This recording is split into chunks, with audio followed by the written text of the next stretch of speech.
quickly introduce you. This is Doug Smith. He's retired 3 different times. He's done a lot of things. You're gonna hear a little bit about that. He's also serving as the board chair at Denver Institute, and we're really excited to have him. And next, Doug, is Carl Chapman. If you put it together, that's my dad. Very excited to have him here from Indiana, enjoying, he actually brought winter with him, which is really fun. But retired public company CEO. And we just wanted to invite you guys to reflect a little bit on your journey and in extending mercy, where you were able to do that in really difficult, challenging public company leadership roles. And yeah, I'm just excited to ask you some questions. The first one is, let's just say maybe we both kind of had a little bit of a second conversion along the way on the journey.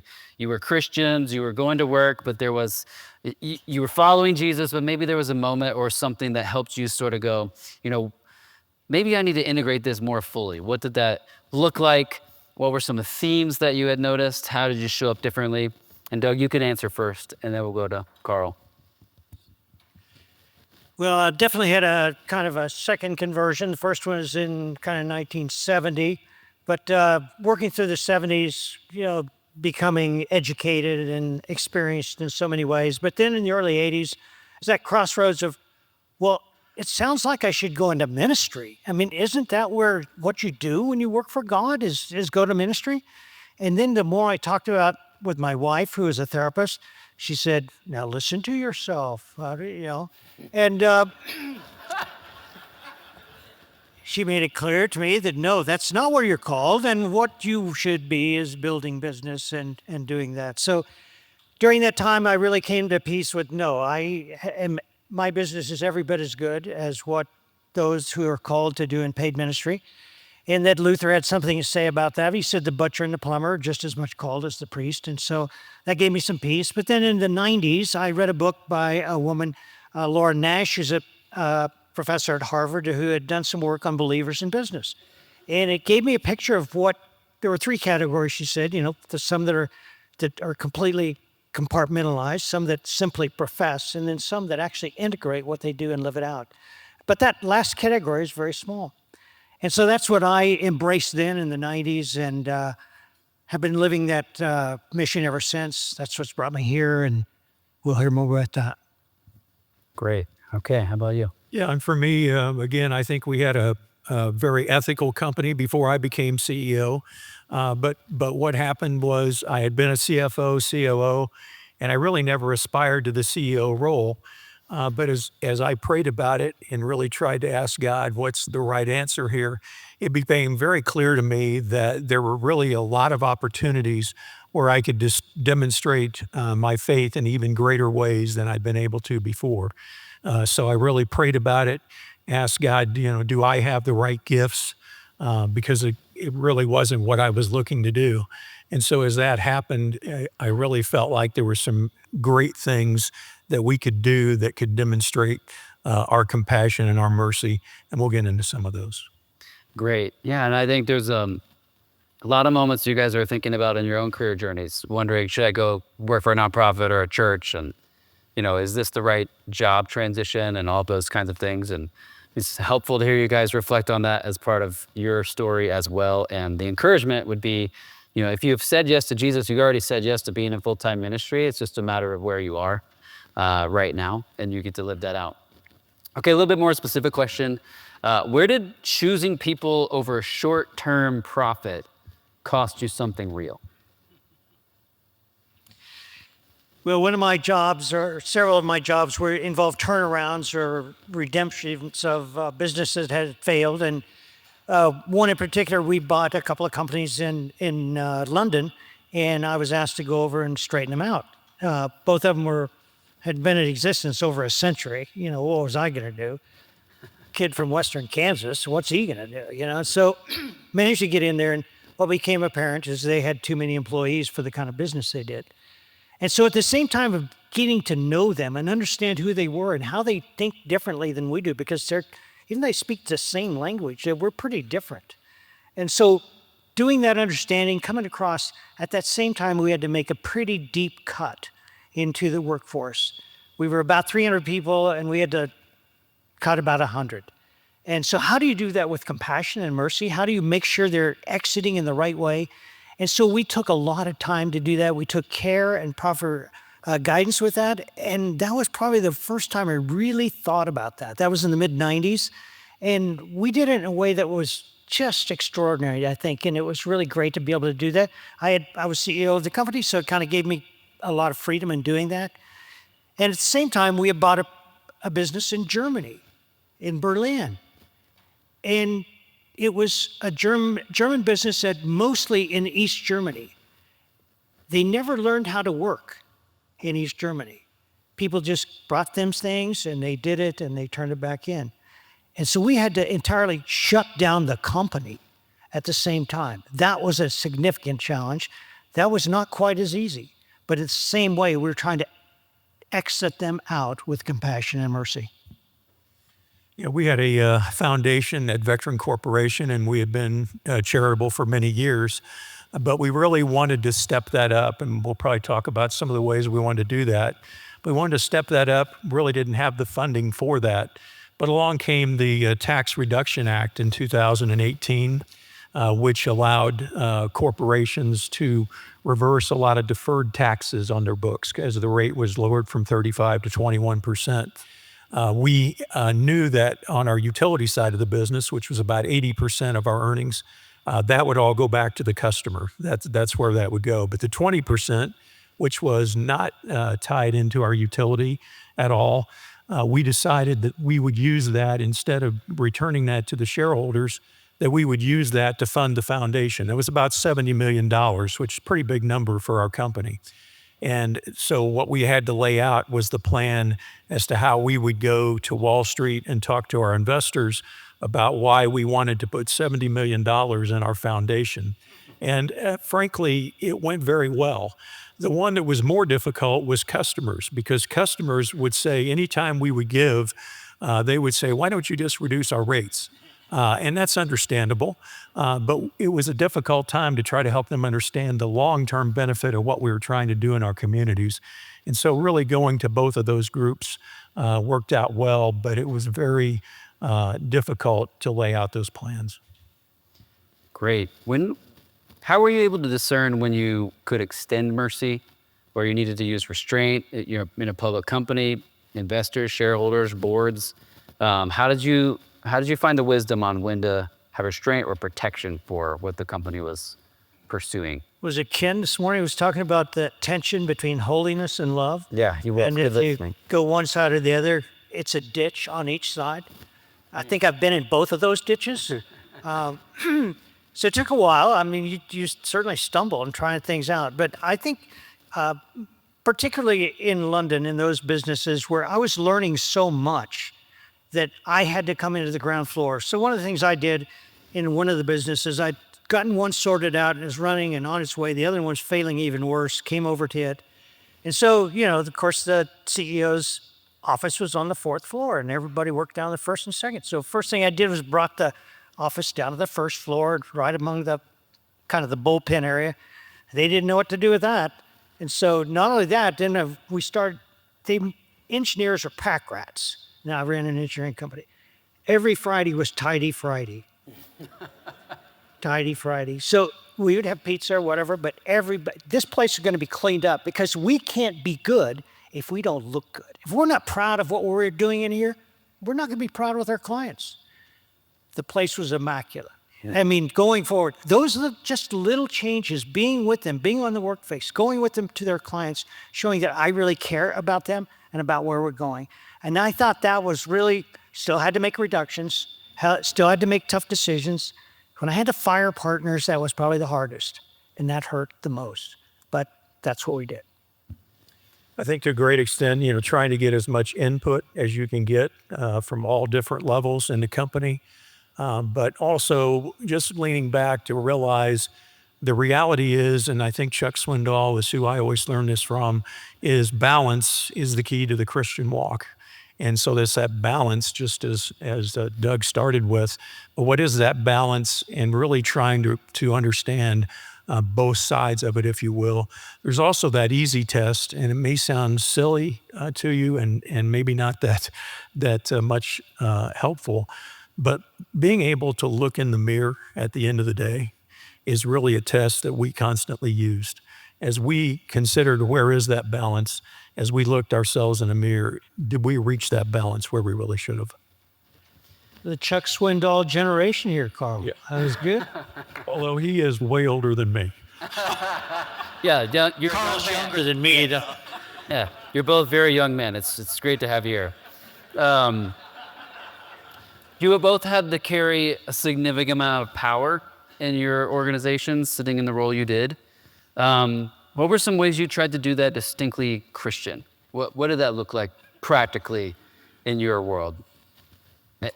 Go ahead. You could. Well, power comes in lots of different ways, and it's always fascinating. I had 60 offices around the world, and when I was working with a public company, and so every time I'd show up, we'd have coffee and whatnot, and I said, "Well, do you have proper cream for this coffee?" They'd look at me, "Proper cream?" "Yeah, cream, and like come from milk and all this." So no, they had liquid plastic, those things that are not forbidden, and. So about the first 3 offices I entered, I'm asked the same thing, proper cream. The 4th office, cream was there. Everybody knew that when Doug was coming to visit, it better be proper cream or you're going to be on the list. The other thing was that I'm a huge fan of diaries or day books or whatever they're called now. And I would write copious notes, help me remember. And one of the gifts that God has given me is I remember a lot of details. And so I would often remember about their kids or sports or whatever it might be. But what they also knew is when they made promises about future performance, I would write that down. And I said, well, we'll come back to that next month. We'll see how we're doing, And whether I wrote it down or not, they knew I was going to remember it. That power held them accountable. I never misused it, but it allowed them to feel like they were listened to, feel like they were heard, and yet holding them accountable. So I think that was power that I was able to use wisely. Yeah, I'm thinking about how you listen to some of your employees. Well, the main thing I did when I became CEO, I just said I need a lot more input from our people who really are doing the work. And so I made the commitment that I would go into the field 2 days a month and really ride in the trucks, go in the coal mines, go on the pipeline and cruise, whatever it might be, and really try to listen to what employees had to say. And it was always interesting to me because they would always think I was coming there to give them some speech or tell them what to do or whatever. And what I always tried to send the signal was, I really came here to learn from you. And that's what I'm trying to do, is learn from you. And I think setting that tone for those employees was a huge benefit. We were heavily unionized. We had lots of union employees. When I first became CEO, we had some very difficult union, non-union relationships. And that really allowed me, again, to demonstrate primarily to the union workforce I was riding in the truck with that we were serious about improving that relationship. And we were able to do that in our employee engagement scores by a very significant amount. Quick follow. Oh, you got something, Doug? I was just going to say, Max talked about it a bit today. The power of you being with them in their workplace is so amazing. And not with pretense or that but that you actually dig in with them, that we all are doing our job. We just have different roles. And I'm going to join with you in doing yours. Great. Follow-up question. Carl, tell us about a time, how you came to see the public company that you were leading as a potential community development catalyst. What's the genesis of that story and what did that end up looking like? Yeah, and we had always known, again, the utility business may be a little different than some of your businesses where if the community is not successful, your business is not going to be successful because you've got to have the success for the customer. But beyond that, as I was contemplating the CEO role, actually went to church when Ross was in Chicago and John Perkins was there from the Christian Community Development Association. I'd never heard of John Perkins, didn't know who he was. But as I listened to him, what he kept talking about was how you can help work in neighborhoods. And we looked at that and thought, well, we're not a Christian organization, so this is going to be different than what John Perkins was doing. But we do have a lot of Christians. And in fact, we were able to name one of our Christian leaders to head our initiative for community sustainability. And so what we tried to do was to be a catalyst in communities. We would bring together the faith community, bring together banks, bring together universities, political leaders, and identify a neighborhood at a time of how we might do work in that neighborhood. And we wanted to make sure that the community were the one leading it. We didn't want to come in with all the ideas. So they would decide where they wanted us to focus. Sometimes it might have been safety. Sometimes it might have been energy efficiency. Sometimes it might have been new homes, lots of different things. But that really was a catalyst for us to say we can be more to our communities. The other thing we did was link that to our employees. We already had guidelines on asking employees to spend time in community events. For us, that was an hour a month. It was about 45,000 to 50,000 hours for our company. And we asked them to spend that hour a month knowing they would spend more. And that's really what happened. But that tied together, again, our employees and our communities in a great way. Great. Both of you are committed to your local congregations. You've been very involved in church. I'm just curious if you've kind of said you felt a little bit of a distance at times between local church work and being involved in that community and your business world. What would be some wisdom or advice you might pass on in terms of how you've maintained your commitment and involvement at a local church level? I have a good friend, Jim Reed, who he and I and my wife founded a Christian counseling center about 30 years ago and still running and in business. And we lament about church. And Jim says to me, the thing about it is it must be God's vision because it is so bad that it keeps coming up over and over. And I think that's so true. It's so fascinating to look through the church history that I've had in 50 years and see the leadership stumbles and failures and how we keep coming on with the minister of the gospel, the full gospel, the complete gospel of God's kingdom invading the earth, and that we're ambassadors for it. So that gave us great opportunity to think differently about church and continue to invest in it. So that's been a huge piece for me.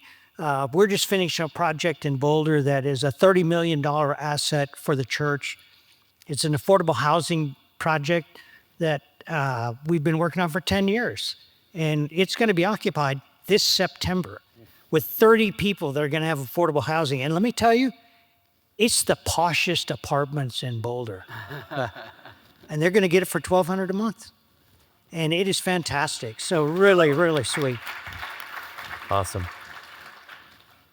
I think, I was raised in a Christian home, and one of those things I was always taught was not to compartmentalize my life, that the entire life was integrated. So church integrated with business, integrated with family, it's all integrated. And I think that really helped me to see that meant I ought to be looking for how I could use my gifts in the church. And you might say, well, again, you're busy, of course. But it really is an opportunity to, I think about, has God uniquely gifted you in ways to work in your local church? Might be in many different ways, but I think doing that and thinking about how important that is in your Christian walk is just a really key. Okay, last question for both of you. You can both answer. If mercy is to become more common in commerce, what do you think is the key things we need to change or imagine? If you were just going to pick one, doesn't have to be the best answer ever, but what would be, out of your experience, what needs to happen to make mercy more common in commerce?